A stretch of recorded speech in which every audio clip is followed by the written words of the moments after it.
Wait, no, come back. No, he said he'd be right back. He's doing science. Fun. No, but we're doing good. Look at us go. That's fine.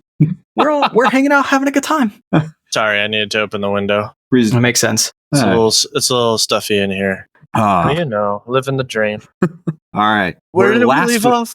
Where last we left our heroes, my heroes, I mean us, we were just about to tell Randall how Mindflayers reproduce. Before we get ahead of ourselves, shouldn't Randall do a little introduction for us? Yeah, I mean, if you wanna. I would love to. Do. All right, let's go for it then. Okay.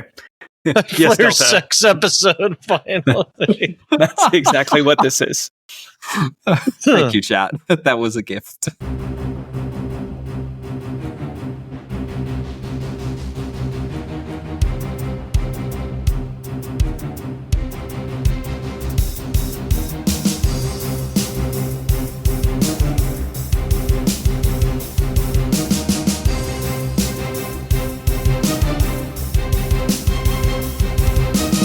Welcome to the RPGBOT.Podcast. I'm Randall James, and with me is Tyler Kempstra. Hi, everybody. My mind has been flayed. And Ashley Lai. Beautiful. All right, this is the second part of our two-part episode on Mindflayers, celebrating, what is this, our third Spooktober. So we are essentially in October. It is spooky season. Get your skeletons out, get your Mindflayers out, put your Mindflayers back away, because they're dangerous.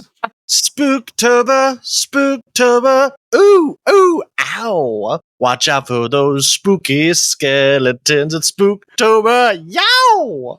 Feel free to make that into our official opening theme, Dan. Every day, whatever you want to do. Matter. Yeah. February, do it. Valentine's Day, do it. St. Patrick's Day, absolutely do it. If you put just absurdly exciting electric guitar behind that could just be a 90s cartoon intro and no one would even blink. Yeah, it's kind of like Sam Riegel's you got the perfect warlock, your weapons and supplies. His little 80s advertisement for D&D Beyond. Oh, yeah. That was great. Forgot about that. That was great. Yeah. Anyway. All right, everybody.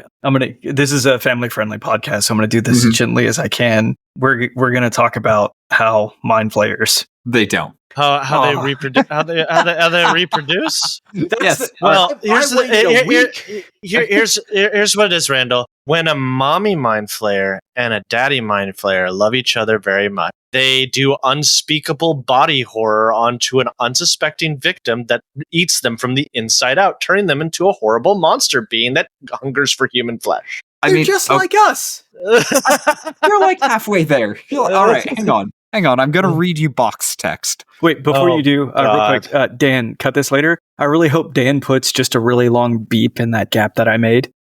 All right. Sure. Okay, Dan, you can, we're done with the things that you cut right now. He's not going to cut that out, Of course not. It's so much funnier. He never does. I'd have it either way. All right. Box text. An adult Ulitharid spawns hermaphroditically 2 or 3 times during its lifetime, depositing about 1,000 eggs in a briny pool constructed for just this purpose. The eggs hatch after about a month, releasing the writhing tadpoles into the pool. So, little clarification here. I hate myself for bringing this up, but I will say that it says it spawns hermaphroditically, not asexually. That's important. It's a very important distinction. Which 2 is a much bigger number than 0. Mindflayers do have sex, but they have both genitals. In fact, I believe the proper term now is intersex, not hermaphrodite. Be better, Watsy. This was from Lords of Madness from No, I know. I'm just making a joke. But yes, so that'll be in your mind forever. Not only do Illithids actually engage in the deed, they have both types. I read this as though only with themselves, which honestly for Illithids, it fits. Yeah.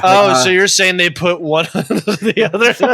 Interesting. Okay. So they're like flowers. They're self-pollinating. But you do that. Why wouldn't you just say they spawn asexually? Like I want you to know how conceited these things are. That they could all the time. They could with each other. They could be social about it. And you know what? They're like, nah, screw that. I'm only going to do this 2 to 3 times in my entire life. And if I had to pick one person in the universe that I was going to do this thing with, I'm going to do it with myself. I hate that I had to bring this distinction up. Yeah. But it stuck out to me and I just needed to talk about it. I mean, So now you all can tell your therapist why you're in therapy. It's Ash's fault. It's my fault. He made you think about the weird squid people. Yeah, it made you think about weird squid sex. Or the weird people in the room with us right now. At least one person in the RPGBOT Discord is a scientist, like an actual scientist who could actually explain this to us. Oh, well, right on cue. Thank you, Thayer. From Google, invertebrates. Many invertebrates, such as earthworms, slugs, tapeworms, and snails, are hermaphrodites and can self-fertilize. Thank you, Thayer. Okay, so that's an important distinction. Fair enough. I just thought that the proper term was they spawn asexually, but that's good to know. Okay. Yeah. Anyway, so that's weird. Ash did a problematic. I get it. Okay, so tadpoles mature for roughly 10 years. So if you've played Baldur's Gate 3, if you've seen the intro cutscene to Baldur's Gate 3, you've seen these awful, awful little tadpole wormy guys. They're bad and I hate them. Yeah. So they don't start with the thing that Baldur's Gate 3 that we're not going to spoil just yet because it's fun. They start in a briny pool, and usually they're sort of put into the same briny pool where the elder brain is. Yes. And they eat organ mash and brain matter and each other. They eat each other because Mindflayer society is horrible. Yep. There can only be 100. Yeah. But these things do need to eventually be implanted in a host in order to grow. They don't have to, and if they don't, boy, they turn into something called a Ulitharid, which is like a giant, humongous tapeworm is basically what it is, with psionic powers. Basically, it becomes a free-for-all battle royale in the brine pit. If like an Illithid colony is abandoned, that brine pit just becomes like free-for-all battle royale between like tadpole siblings until only one remains. That just grows and grows and grows to epic proportions. Mindflayers hate these things. They are an acknowledgement of their failure and just like a stain on like their pride. They allowed it to get to this point. So if they find out that there's a Ulitharid somewhere, they will do everything they can to kill it. Okay, so a giant tapeworm with psionic powers that isn't an aboleth. Correct. Yeah. Okay, okay. Aboleths are more like whales with tentacles. I wouldn't really describe them as a tapeworm. But they've also got some psionic powers going on there, right? Yeah, but I don't see tapeworm. Okay, but it's convergent evolution. They're literally a worm with like some tentacles on the end. But they're also animal level intelligence until they eat their first brain and then they become sentient, and they hate that. Yeah, they hate being sentient. Yeah. I mean, fair. Because then they realize how awful their existence is.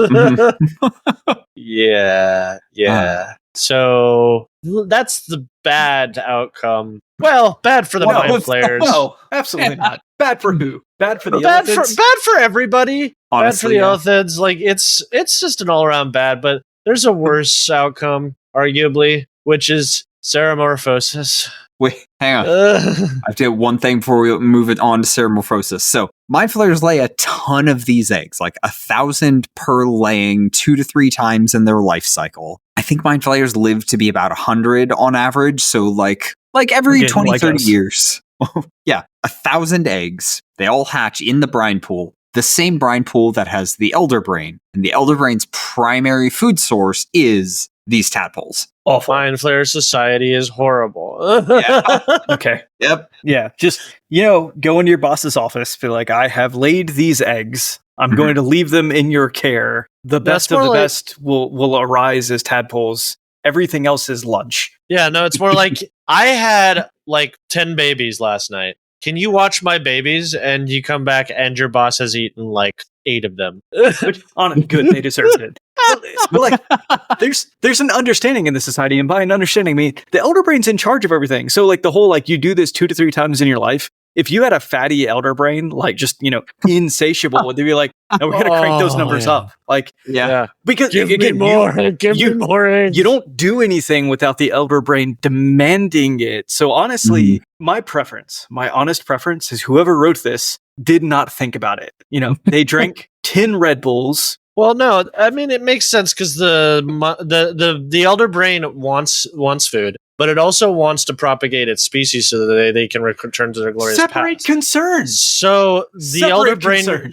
No, not necessarily. The elder brain looks at the tadpoles that are on offer, decides which is worthy of being like actually given life, and the other ones are lunch meat. So the elder brain does not do anything in half measures. It has a plan. That's why it tells people to do exactly this. No, to be clear, I wasn't saying that they're separate concerns. I was saying we should separate these concerns.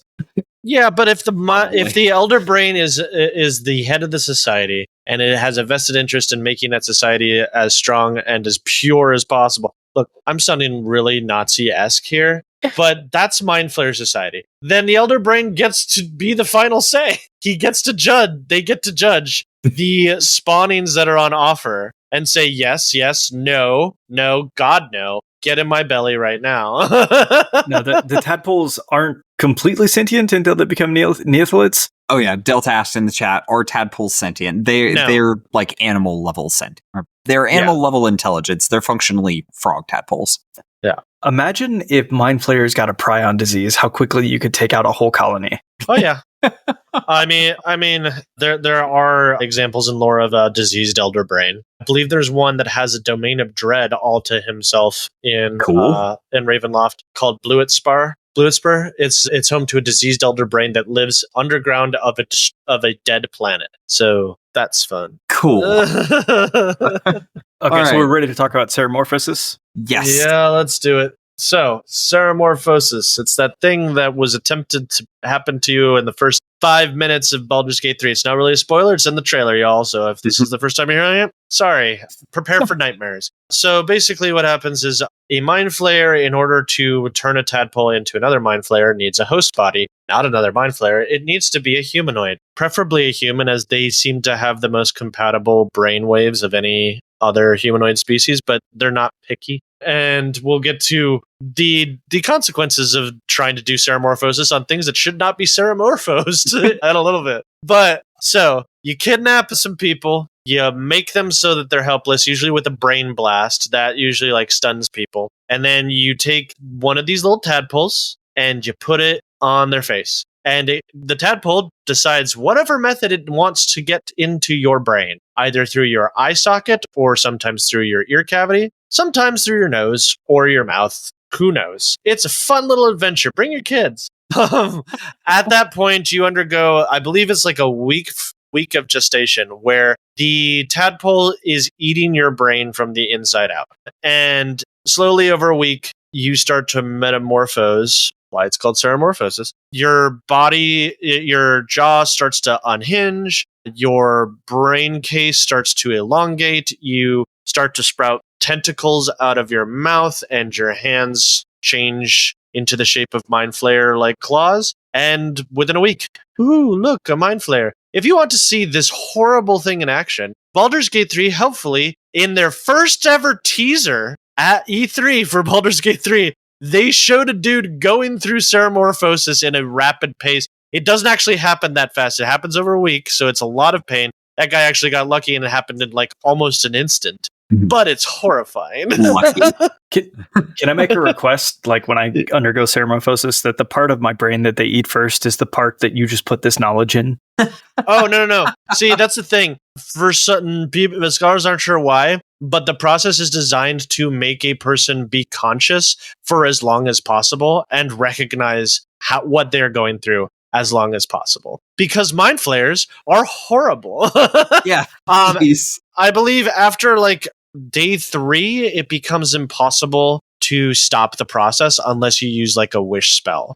because at that point they're functionally not a humanoid anymore. They're halfway through the process. If before those 3 days, you can cast great lesser restoration or great restoration. I can't remember which one it is, but anything that gets rid of disease will kill the tadpole. But again, you have to do it real quick. I think it's within like the first 24 hours or 48 hours or something like that. So nice.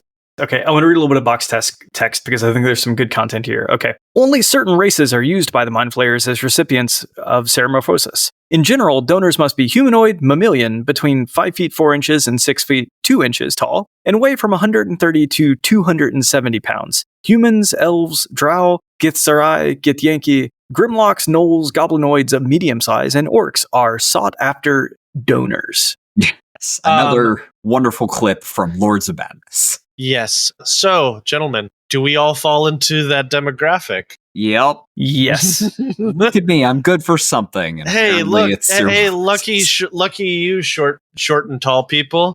You're not on the menu for this. So, congratulations. You're just going to be brain food. That's what you're going to be. Which, actually, probably the better outcome if we're being honest. Yeah. The best possible thing, just use my organs now. Yeah. I mean, the process of having your brain eaten is apparently relatively painless. So there's that. Okay. I mean, it's fast at the very least. Yeah. Like, tentacles go in, brain comes out, and you're done. Well, tentacles paralyze you. Beak bashes into your skull, and then out comes the brain. Yeah. Yay! Within the space of 12 seconds, you're incapacitated, you take 55 piercing damage, and you're done. Okay. Yes. For the faster than the dentist. Why that comparison? I don't know. Yeah. There's Does your dentist not remove your brain through the back of your skull? Because dentists are mind flayers in disguise, let's be honest. It's like, for the morbidly curious, like, just go watch an octopus eat something and be like, what if that was the back of my skull? Wing lady crap, I grew too tall in the last couple of years. Totally worth it. Oh, well. No, I get it, because you're back in the range. I thought I just learned that Wing Lady was ridiculously tall, and I'm like, okay. No, you're the wrong tall. I'm sorry. Yeah. So why not smaller races, Tyler? Boy, because when you do smaller races, you get weird results. Most notably, and these were actually introduced in 5e, 3rd edition Lords of Madness had hints that, like, if you use smaller races, weird stuff happens. No details, but we know it's weird. 5th edition introduced us to gnome seromorphs and also squidlings. Randall, you and I met some gnome seromorphs in our Icewind Dale campaign, and they were very I love them. They're great. Yeah. I didn't know what was happening. I thought they were adorable, and I'm like, these guys are great. We should befriend them. And Tyler's basic response to this was, oh no. Accurate. Squidlings are adorable. I don't care what they say. They're cute so as we ran into the gnome seromorphs. What's the other, what's the Illithid equivalent name for them? Squidling, I believe. Well, so squidlings and gnome seromorphs are separate things. So a gnome seromorph is basically a Mindflayer, but small. Let me take a look. Continue talking. I'll see if I can find the name for it. Yeah, the stat blocks for gnome seromorphs are a little silly. They're 1 CR lower than regular Mindflayers. They have better AC, a few fewer hit points, and they gave them a gun. Like, how is this lower CR? It does more damage. A laser pistol, baby. Yeah. Nice. They're in a crashed spaceship, right? They are. Yeah, they are. Crashed nautiloid. All right, and squidlings. They're like, gnome seromorphs are basically just like, what if you drew a Mindflayer but cute? Gnome squidlings are like, what if you drew a Mindflayer head hauling a baby's body behind it? Like, they're so small and top heavy that they have to use their tentacles to get around, and they have to use levitation to lift their body off the ground. So, like, dragging themselves around on the ground by their face. They're like CR 1/2, but if they touch you, you are extremely dead. They can do like 25 damage in a round. So, like, level 1, level 2 characters, if you see these things, walk to the other side of the room, because their speed is like 10 feet. Like, they're not going to catch you, but don't let them touch you. They're cute, though. Yeah, they're very cute. That's gnome seromorphs are just called gnome seromorphs. Okay. And they're so cute. Oh my god! With his little collar, he thinks he's gonna take over the world. That's what, like, the DM showed us a picture of him. It's like, oh, it's adorable. It's like,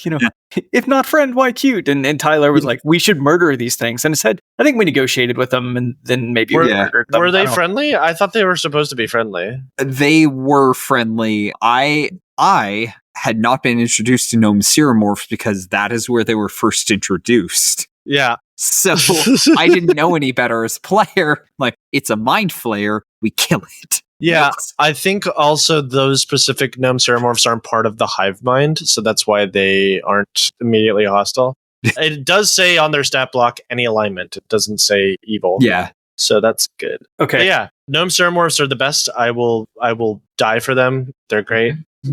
But let's talk about the equivalent of a guy putting his thing in whatever feels like it has a hole, where they start putting seromorphs into other things that shouldn't be seromorph. Just be like, this seems like it has a hole. Let's see what happens.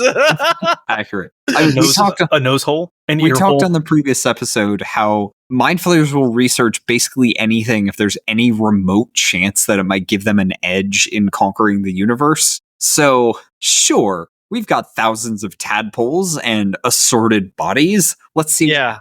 So one of the more famous ones is a mind witness, which is horrifying. It's what happens if they put a tadpole in a beholder. Oh. Yeah. And it basically looks like a flying hand that's sort of mirrored on itself. Gross. It's got like tentacles and one eye and has mind powers. Not fun. One of my favorites, can't remember what the exact name of it is, but it's like a Mindflayer dragon is what it is. Oh, yeah. It's like a elder brain great worm. Let me see if I can find the name for it. Mindflayer. Yeah, they created those Fizzband's Treasury of Dragons, and the prompt for the artist was, what if you just took an elder brain and fused it with a dragon? What would that look like? Oh, yeah. Okay, so there's the elder brain dragon. That's different. But there's also one that's an Ulitharid dragon that was from previous editions. Okay.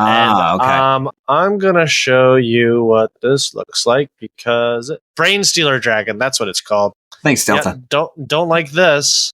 This is terrible. Let me post Isn't this in that the just podcast. a regular dragon, though? Like, do dragons normally spit out the brain?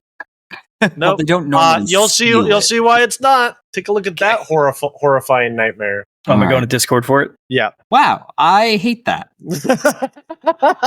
Huh. Yep, that's what happens when you put a tadpole in a dragon. It gets a bunch of tentacles coming out of, instead of a snout, it's just a bunch of tentacles, and it uses the tentacles basically like any Mindflayer would.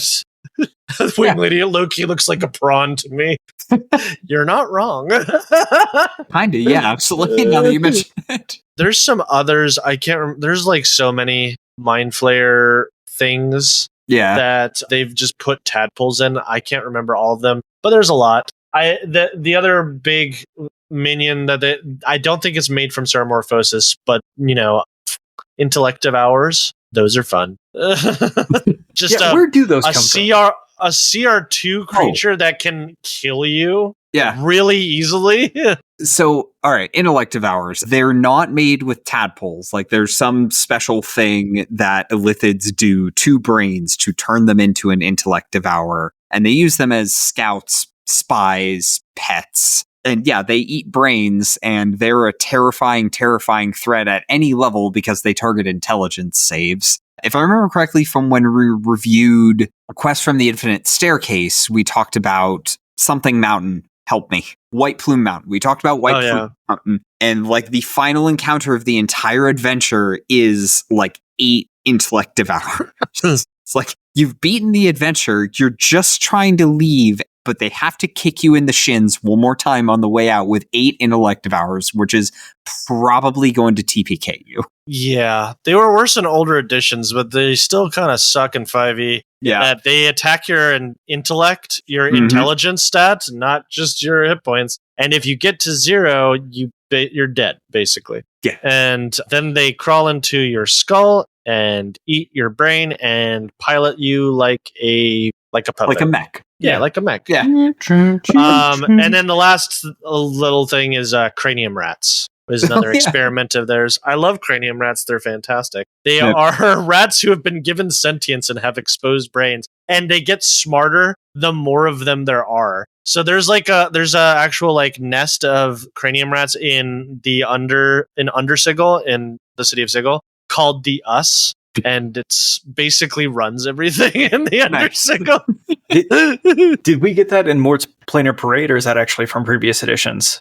I think that's actually from previous editions. It didn't actually have a stat block in Mort's Planar Parade, but cranium rats did. Okay, cool, gotcha. I think, but yeah. Okay, real quick, I want to ask a question. So, Intellectopower, like climb in, pilot you like a mech. Why don't we have more stat blocks for like Intellect Devour driving an orc? I mean, it's basically just a zombie at that point. That's fair. I think you do use the creature's original stat block. Fireman. Yeah, that's fair. But I think it's kind of on the DM to use that. Gotcha. I mean, usually what I'll do if I'm having that happen, I've run Mindflayers before, like just some Dwergar that will be attacking people, and then when they die, a freaking intellect power pops out of their skull, and people are like, "That's horrifying. I'm not going to sleep tonight. Why did you do this to us?" Squish, squish, squish. Like, imagine being in the Underdark, having no dark vision, and being duly attacked by shadows and Intellect Devours at the same time.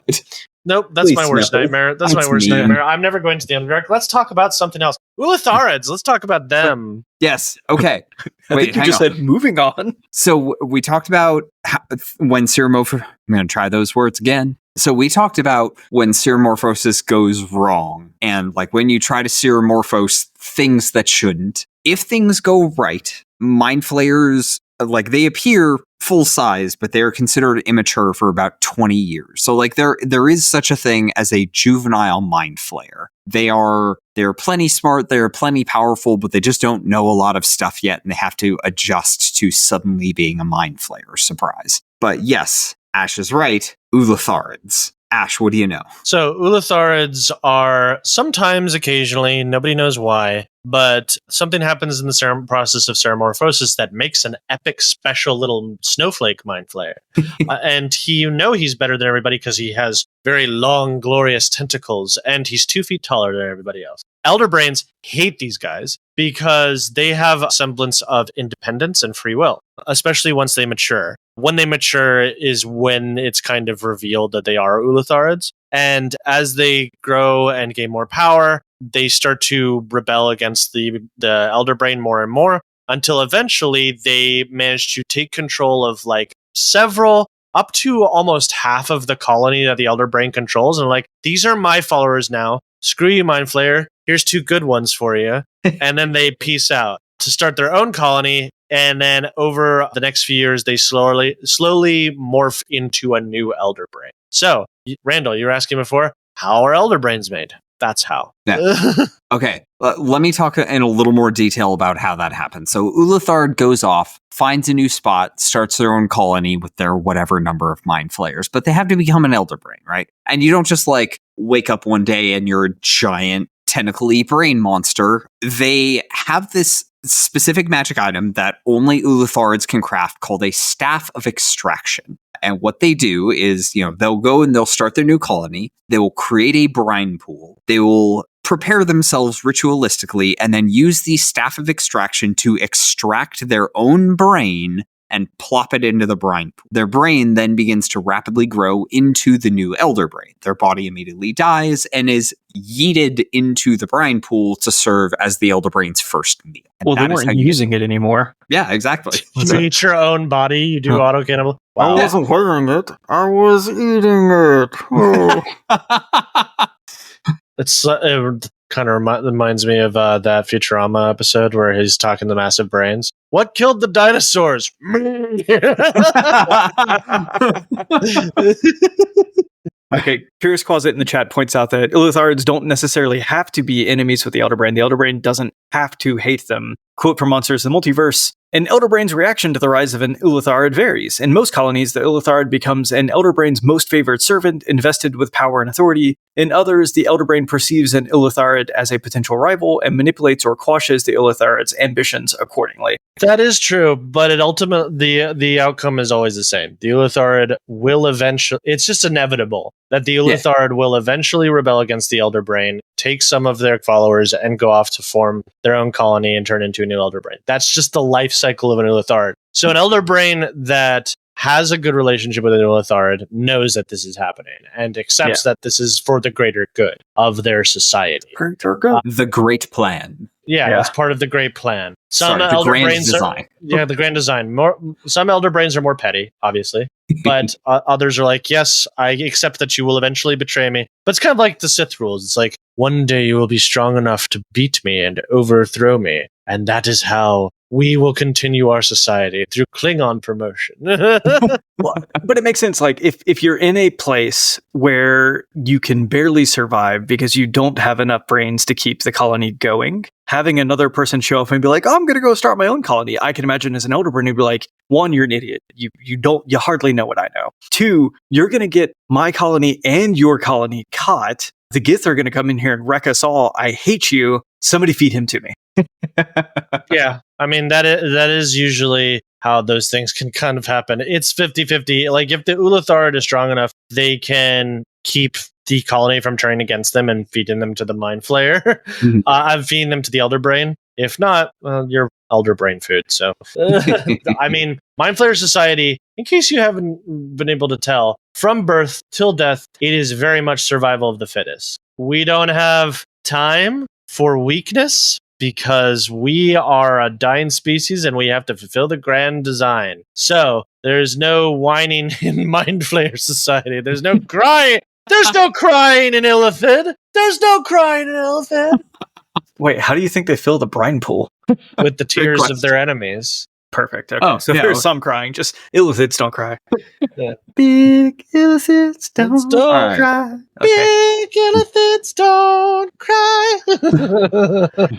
So we have our Ulitharids. Ulitharid becomes an elder brain. Ulitharid, now an elder brain, grows and grows. They build up their colony around themselves. But I mentioned earlier how Mindflayers only live to be, like, on average 100 years. Now, I may be wrong on that specific number, but they do age and die. And I want to talk a little bit about what happens then, because it's eating. It's cannibalism. Wait, before we go there, who lives in a brine pool under a tree? Okay, go ahead now. I would like you to remove yourself from the podcast, sir. That was terrible. All right. So Mindflayers don't worship gods, and they don't have souls, ?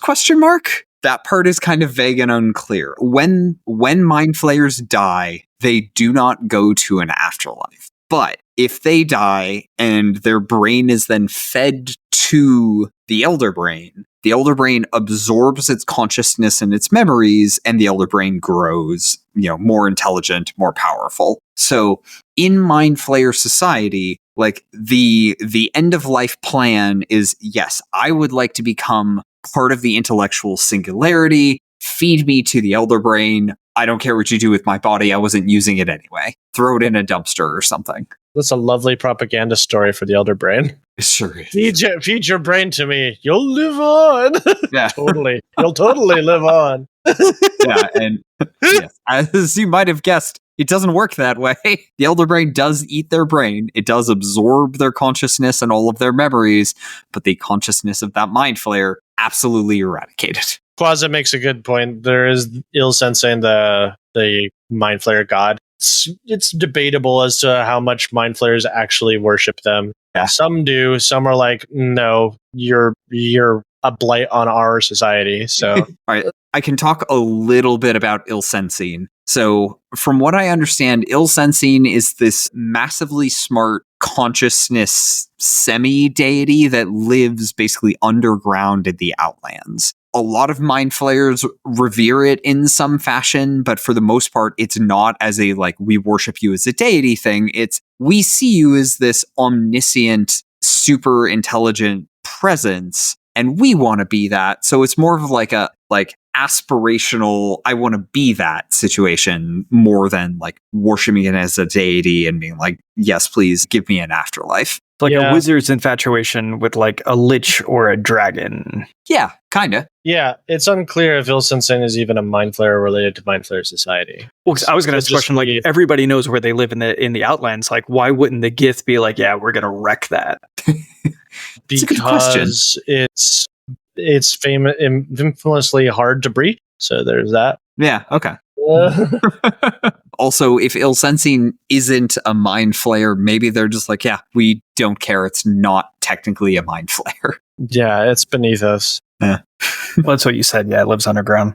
All right. I want to talk about one more variety of Mindflayer. I know folks in the chat are asking about these. So Alhoons. Alhoons are neat. I think they're real cool. So Mindflayers like to study a lot of things, try and get any advantage over their enemies in the, war to conquer the multiverse, but they frown on any magic that isn't psionics. But at the same time, when you're a massively intelligent species, becoming wizards seems like a great idea. So sometimes Mindflayers will study arcane magic because they want to get more powerful, and they'll realize like, oh, I only live to be about 100 years old, and dying sounds like it sucks, so what if I can preserve my life in some way through arcane magic? So they study and they study and they study.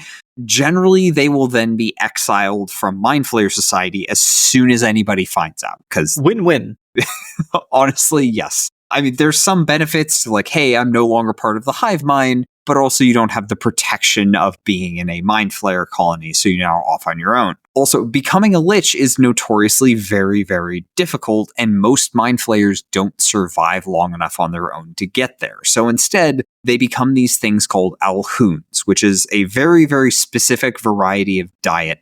To become an Alhoon, you need 3 or more, like minimum 3, maximum ? Illithids who are also wizards. They get together and they create what is called a periapt of mind trapping. And as part of making this thing, they become undead and functionally immortal. However, unlike liches, if they die after this point, like if their body is destroyed, they don't regenerate. So you have 1 extra life. You have 1 life. It lasts a very long time. Don't lose any fights. Interesting.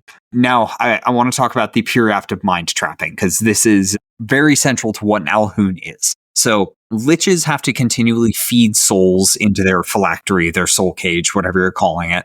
They have to feed their thing to maintain their immortality, and if they don't, they degrade into a demi-lich. Alhoons have to do the same thing, but they have very specific rules. Like, you as an Alhoon have to bring your own sacrifice. So you and your 2+ buddies each have to bring your own sacrifices, and it extends your life by a number of years equal to the age of the creature that you sacrificed. And it has to be an intelligent creature, typically a humanoid. So like, if I bring a 200-year-old elf, I'm good for 200 years. Fantastic. Now, any creature that you sacrifice, their consciousness is permanently absorbed into the periapt of mind trapping, thus the name.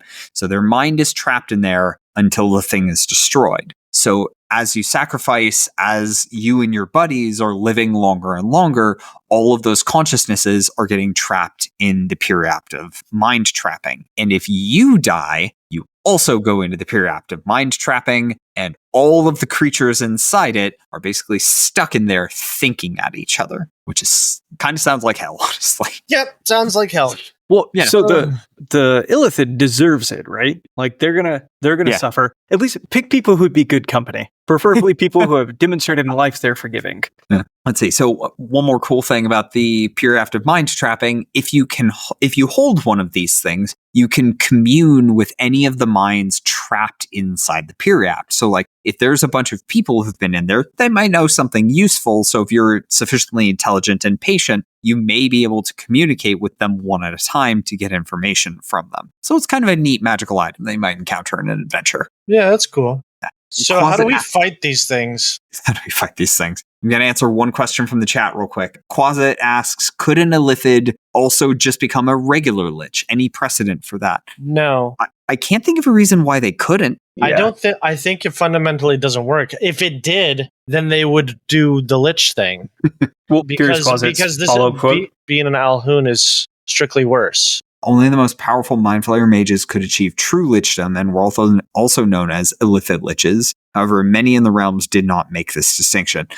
A lot of the like monster books and stuff that discuss Alhoons also call them Illithid liches. So like there's some fuzzy usage of wording there. In my opinion, and I may be wrong on this one, in my opinion, if a If a lich became a sufficiently powerful enough wizard to become a lich, there's nothing stopping them. It's just really, really hard to get that far when you have an entire species hunting you and you're probably by yourself. If it's according to Volo's Quasit, then it's probably no longer canon. Which is unfortunately. Like a lot of stuff that's in Volo's, no longer canon. At least they reprinted most of it. Most, not all, most of the good. I would say Ulithaliches, like if they do exist, it's very rare. I don't know. But what does that mean? That means if you want to throw it in your game, it's going to be awesome, and your players are going to have a great time. Right, but there's no stat block for it. Which is unfortunate. Just take the Lich stat block and add all of its features and spellcasting to the Mindflayer stat block, and you're done. Okay, yeah, you could do that. Nice. All right, stats and tactics. Let's talk about fighting these things. So you're going to notice a lot of similarities between all of these things because they all rely on basically the same set of psionic powers. They're going to hit you with intelligence saves, they're going to stun you, and they're going to do psychic damage. All of those things suck. Correct. Yeah. If your party can cast Intellect Fortress, you are infinitely better prepared to fight Mindflayers and any of their ilk, any of their buddies, whatever. Advantage on intelligence and wisdom saves, resistance to psychic damage. Oh yeah, nice. That would help. Okay. That would help a lot. Yeah. It's a good spell specifically for fighting Mindflayers. Yeah, load up on some scrolls. Yeah. They also tend to be physically frail, especially like Mindflayers themselves. They are very much glass cannons. They can do a ton of damage. They can stun lock you. They can pull your brain right out of your skull, but their AC is only like 15 and they don't have a ton of hit points. So if you just hit them hard and fast, they go down pretty easy. You just have to beat them on initiative, basically. Mindflayers are one of those creatures that are super intimidating at low levels, but become hilariously stupidly weak at higher levels. Yeah. Now, one thing I actually learned when studying for this episode, they can cast plane shift. All of them. Like you didn't know that? No. Somehow that never came up for me. Interesting. I maybe I've just used Mindflayers more, but I always was glad that plane shift was a thing because it's if they can get away, they're gonna take it. So, yeah, absolutely. Like if they see a fight isn't going well for them, or if they think a fight is not in their favor, they're gonna plane shift away. They're smart enough to not throw their lives away for a fight they won't win.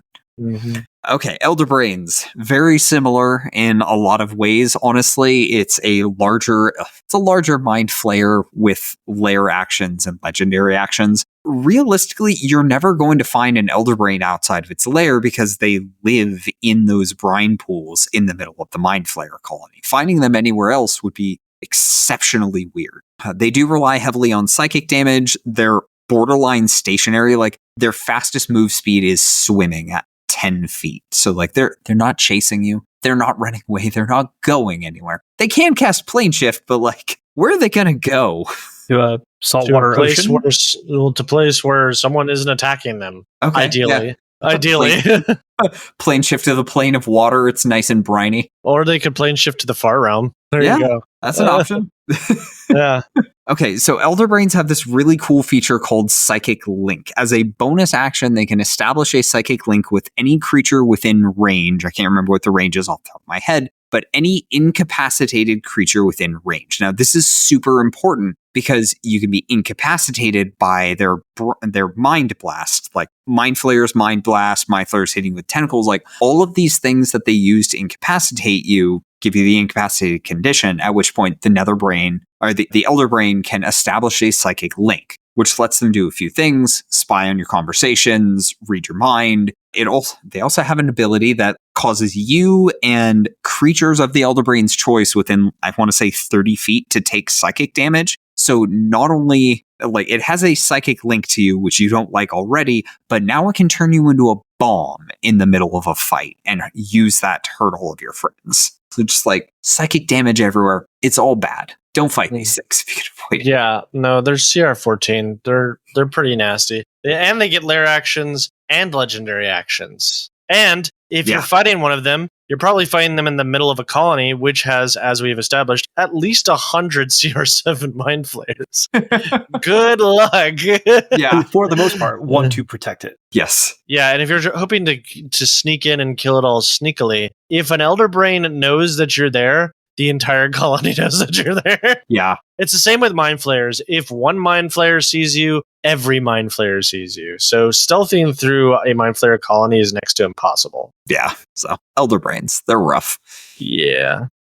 All right, Alhoons. So Alhoon's not that much different from fighting a regular Mindflayer. They have a few spells that they can cast, and they're undead, and really that's it. They're a bit more durable than your standard Mindflayer, but like you're gonna fight them the exact same way, honestly. There are variants on Mindflayers which add innate spellcasting, like the Mindflayer Arcanist, and again, essentially the same thing. They're gonna have some utility spells. You fight them the same way. Hit them hard and fast and hope for the best. I talked about gnome seromorphs earlier in the episode. They're basically the same as a Mindflayer, but somehow lower CR, even though it's literally just a Mindflayer that got +1 AC and a gun. Yeah, I'm not sure how they're lower AC. I mean, they're lower CR. They lost 13 hit points. That is not enough to lower their CR. It's not. That's fair. I don't know who did that math, but they were wrong. I talked about squidlings as well. They're very slow. They're incredibly frail. They're like CR 1/2. If you can hit them at range, you are fine. But if they get into melee with you, they can do 27 damage to extract your brain. And at a low enough level where you're going to be fighting squidlings, you're dead. You're dead from that. It's not good. Don't let them touch you. Mm-hmm. I love how they have a thing called Mind Tickle. It's not quite as good as Mind Blast, but... Yeah, it's a little Mind Tickle. A little Mind Static. And then, I guess it's worth saying that Phandelver and Below the Shattered Obelisk gave us 2 additional Mindflayer variants, the Mindflayer Clairvoyant and the Mindflayer Prophet CR11, CR8 creatures. Missed those. Cool. Yeah, one of them, if folks remember from our review, super buff. Oh yeah, the Swole Mindflayer. Swolithid. Yeah, they stole that art from 3rd edition, where there was like a variant Mindflayer that fed exclusively on other Mindflayers. I cannot remember what they're called. We talked about it when we reviewed the Shattered Obelisk, so go listen to that episode. Cool. Yeah.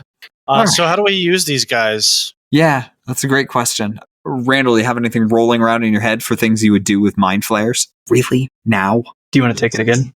Randall, do you have anything rolling around in your head for what you would use Mindflayers for now that you know literally everything about them? Yeah, so we talk about it all the time, like dungeon delving is fun. We enjoy it. Fighting dumb humanoid races or dumb, groups of folk is a lot of what we do. Like, oh, look, the kobolds, and they're so cute and dumb, and they stole the thing we want, so we're going to kill them all.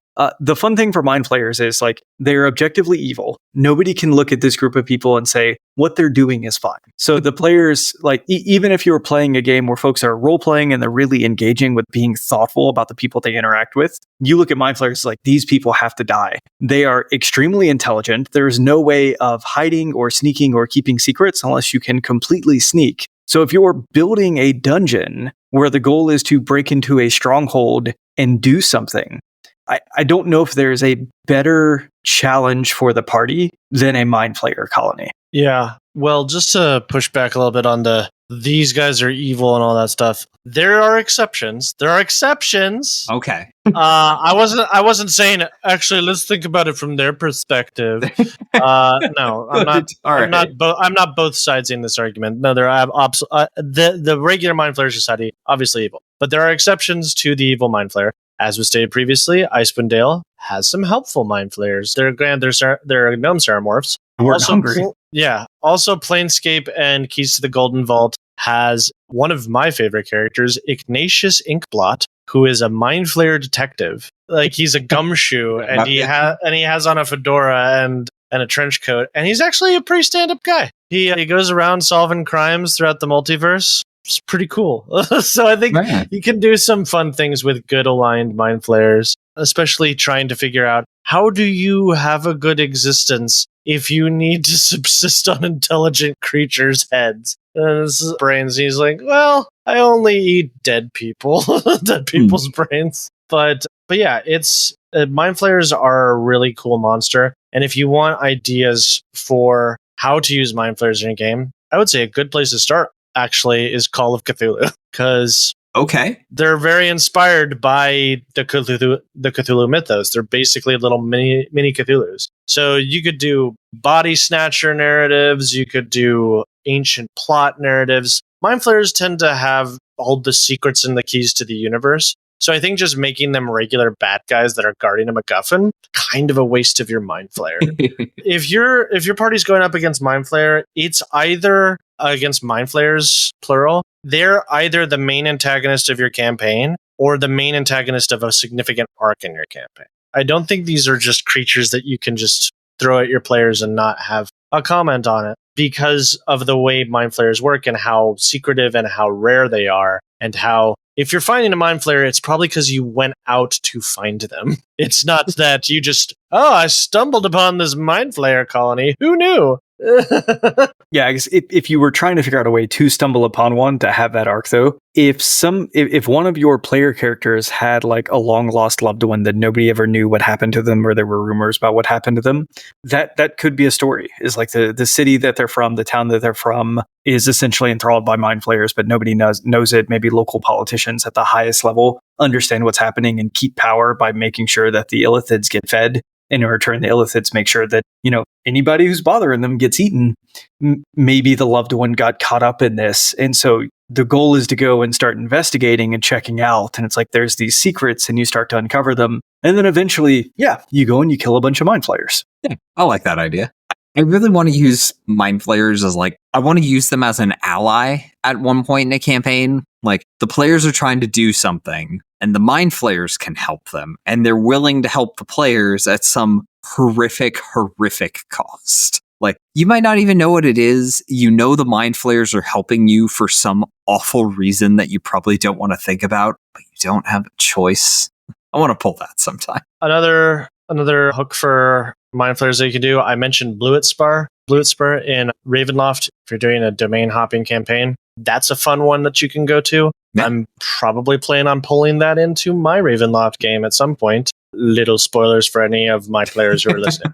But yeah, it's got a really rad premise for a domain of dread. Like I said, it's on a dead planet near a dying sun. The surface is uninhabitable, and the only inhabitants are basically Mindflayers and their thralls, and they're ruled over by a hallucinating, delusional, and diseased elder brain. So that's fun. That is pretty cool. Yeah, thinking about like the magnitude of this. So we've talked about a couple ideas of maybe tying in like finding the colony and dealing with the colony. I feel like we've also talked about a couple ideas where it's like, just a single Mindflayer. You could go for the balance and say like, there are 3 Mindflayers, trying to go the Illithid route, in which case, like, that's going to be troublesome. That's going to be a tough fight. The players could be sneaky and try to get like 1, then 2, as opposed to dealing with all 3 at once. But then that's not nearly as challenging as a colony with an elder brain and 100 CR7 creatures running around. Yeah, absolutely. All right, so let's talk about player options. I want to get involved with the Illithids as a player because we all know what I want to do is go squid. Now, I'm sad to say our options here are limited, unfortunately. You could always just do monstrous races and play an Illithid. That's true. Yeah. I cannot remember what I did with their stats, but I'm sure it was cool. Grab monstrous races on DM's Guild. Yeah. Shameless plug. Yeah, unfortunately, I think the closest we're going to get is you can play a Gith or a Duergar. Like both of those species were influenced by Mindflayers, and you could play a Great Old One Warlock, but that's... there's one more. Aberrant Mind Sorcerer. I guess that's... Because actually I think I mentioned this before. I made a character called Euphoria. She was a tiefling who was a victim of a failed tadpole insert, like a seromorphosis. Like, it kind of devoured her brain a little bit, but like not. It only got a little way through before it just died. So now she has this tadpole that's in her brain. And I had this idea before Baldur's Gate 3 came out, and I was like, oh, that's a thing. But yeah, they actually recommend that as one of the hooks for Aberrant Mind Sorcerers. You are the victim of a failed seromorphosis. So, do they really? Mm-hmm, they do. That's neat. So that is a way you can do it, especially with the Revelation in Flesh. That's about as close as you can get to becoming a Mindflayer. So There's that's that. true. Yeah. All right, that's cool. I didn't know that. All right, we have a question of the week. Our question of the Nope. week this... We already answered this question. Wait, No, no, we- I added a I second got it, one. but... It's there. know what I'm okay, doing? Gotcha. Sorry, I was looking at the Miss Frizzle thing. Okay.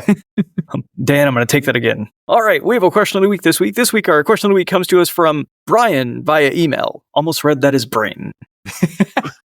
Would be apropos. Yeah.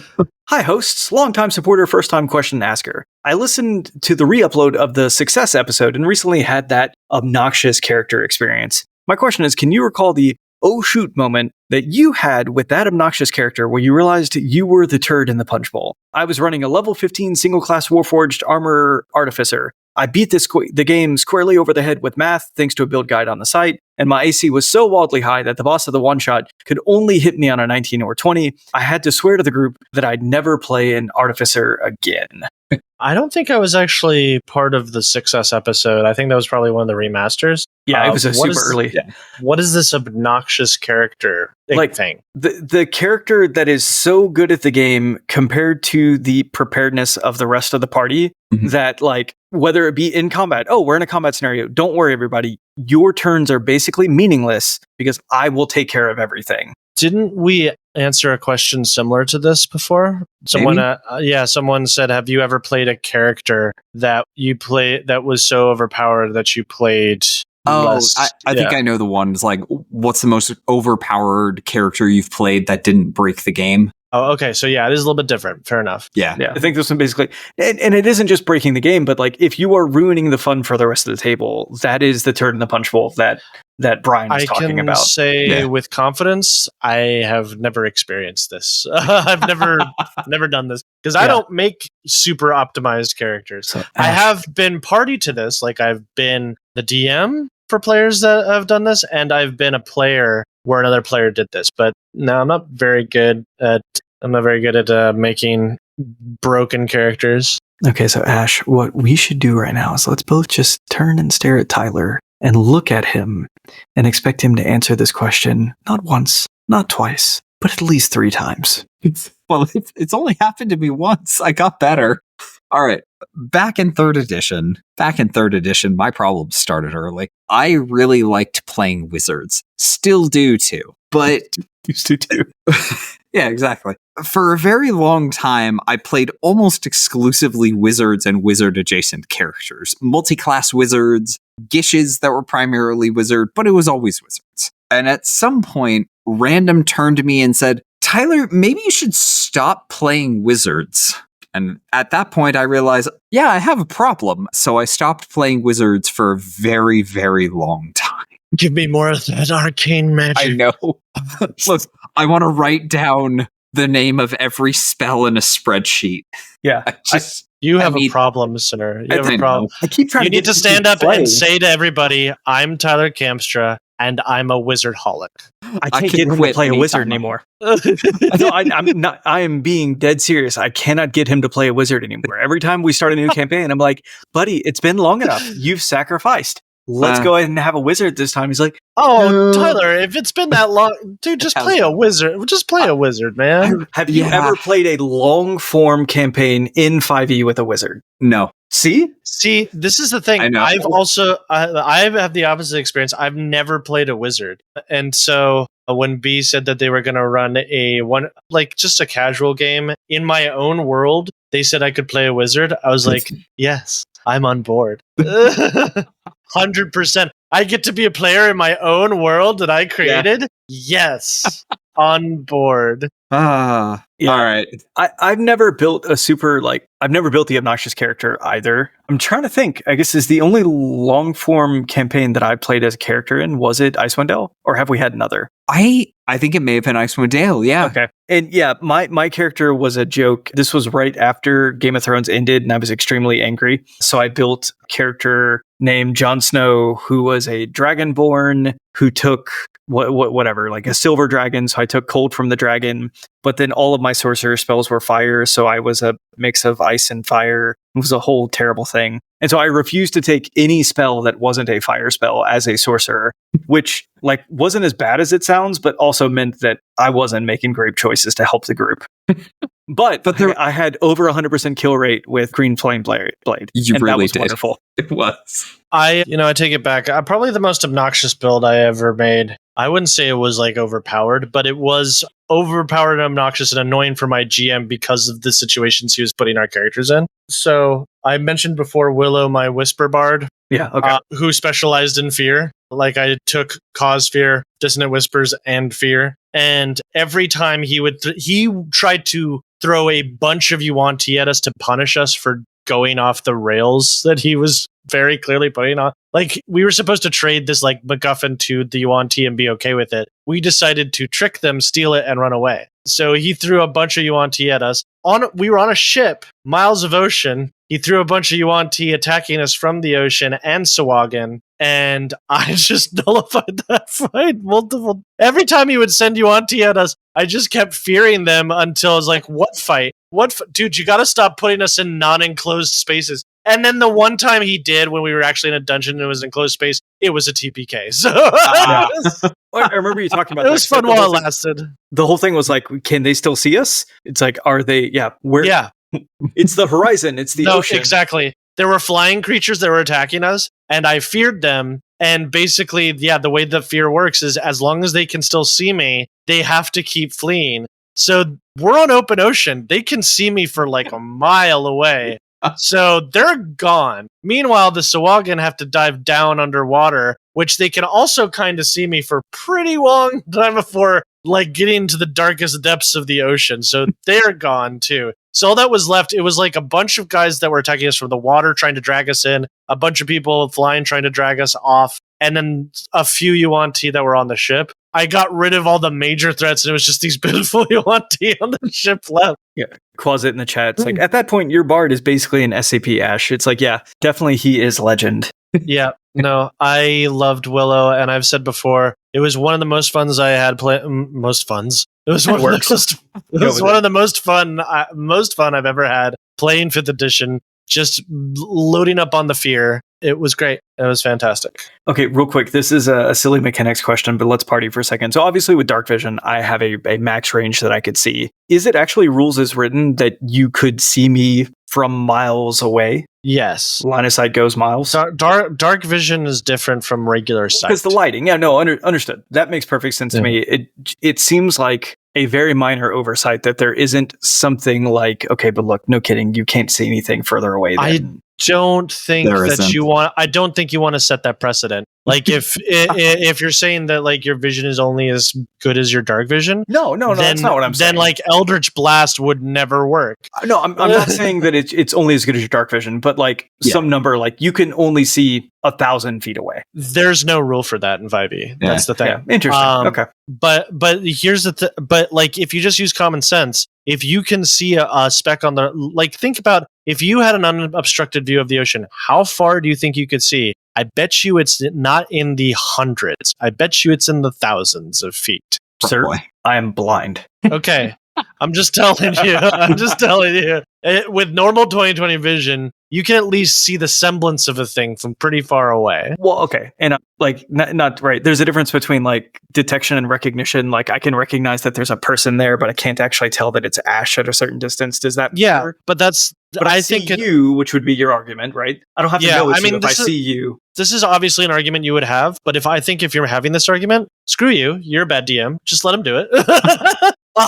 Just let him do it. It's fun. And learn from this. Learn from your mistakes. Don't do this. Don't have them fight on unobstructed territory again. Yeah, you got me this time. So my GM. I mean, credit to him. He didn't make that argument. He was just like, yeah, they can see you. But yeah, I think what my answer to this is like, how far can a person see? If there's complete unobstruction, a person can see you until you hit the curvature of the earth. Then they can no longer see you. Curious Quasit is saying in the chat, 4.8 kilometers is the horizon distance at sea. That's what? There you go. Mile and a half? Yeah. What is that in freedom units?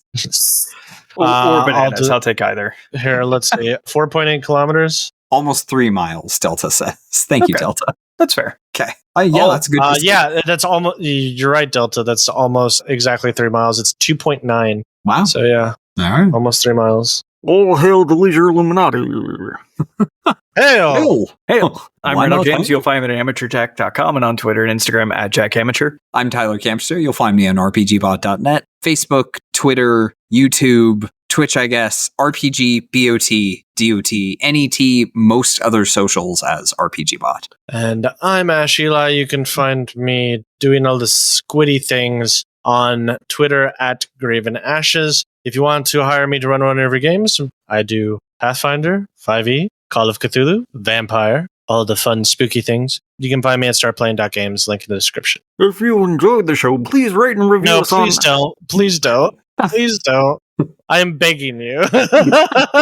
Your face is going to hurt so bad. I don't think that's why he wants me to no one's stop. going to understand what you're saying. I don't think they listen to this anyway, do they? Dan When does. did Bane join the podcast? When did Bane join the podcast? Incredible. Okay. Nobody cared who I was until I put on the mask one night. What? Oh, that was good. I liked it.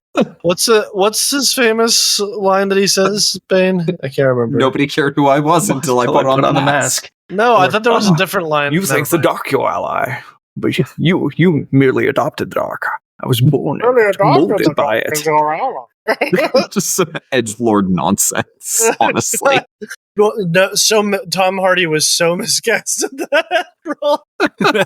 I love Tom Hardy, but he was so miscast. All right. Please rate and review us on Apple Podcasts and rate us on Spotify or your favorite podcast app. It's a quick, free way to support the podcast and helps us to reach new listeners. You'll find links in the show notes. You'll find affiliate links for source books and other materials linked in the show notes, as well as on RPGBOT.net. Following these links helps us to make this show happen every week. If your question should be the question of the week next week, please email podcast@RPGBOT.net or message us on Twitter at RPGBOT.Net. Please also consider supporting us on Patreon, where you can find all kinds of great rewards. At any tier, you'll get early access to RPGBOT content and polls for future content. At our $3 tiers, you'll enjoy your choice of ad-free access to RPGBOT.net or ad-free podcast episodes and access to live stream podcast recordings. At our $5 tiers and above, you'll get all of that, plus access to the RPGBOT.Discord. You'll find us at patreon.com/RPGBot. Want a cool shirt? Maybe a sticker? Visit the RPGBOT.store. Ha ha ha. I want to suck your brains. Topical. Yeah. It's like eating crawfish. What about a Mindflayer vampire? That just sounds like a hellish existence. Yeah. Not only do you have to eat brains, you also have to drink blood, too. Ugh. I think you can only become... Well, no. Because they're vampire dragons. I don't know if aberrations can become vampires. If there's Mindflayer liches, there's got to be Mindflayer vampires as well. They can become Maybe. undead, obviously. Oh, those are in Van Richten's. You're right. They are. Wait, I are forgot. they really? Yeah, I forgot about that. Vampire. Vampire mind flayers? How did I miss that while researching? I'm so disappointed in myself. Vampiric Mindflayer, yeah. Wow. That is terrible. Oh god, they look absolutely atrocious. That looks, oh boy. Like in a bad art way or in a terrifying kind of way? In a terrifying kind of way. I'm going to show you what this looks like. Oh, It's like all teeth and emaciation. It's I just opened the Man. podcast Discord and it's just the Ulitharid detective guy, Ignatius Inkblot. Like, is he a vampire? I love Ignatius Oh Inkblot. no. Yeah. Wow, that is some 3rd edition art. Oh. Yeah, that is That is not what I 100% thought. awesome. It is a thing called Drink Sapiens. The Mind Flayer targets one creature's grappling. The target must succeed at a wisdom saving throw or take psychic damage and gain 1 level of exhaustion. Woof. The Mind Flayer regains a number of hit points equal to the psychic damage. So they don't eat brains anymore. Instead, they just drink your psychic energy. Huh. Interesting. Okay. It reminds me of, do you remember the weird, like, mutant vampires from the 3rd Blade movie? Never Okay, saw just it. me. No. Fair enough. Yeah. Curious Closet in the chat, Delta in the chat is saying they look like the demo dogs from Stranger Things. Yeah, with the Also, yes. toothy tentacle mouths. Yeah, absolutely. I can't wait for that Jeez. show to come back. Like, ugh.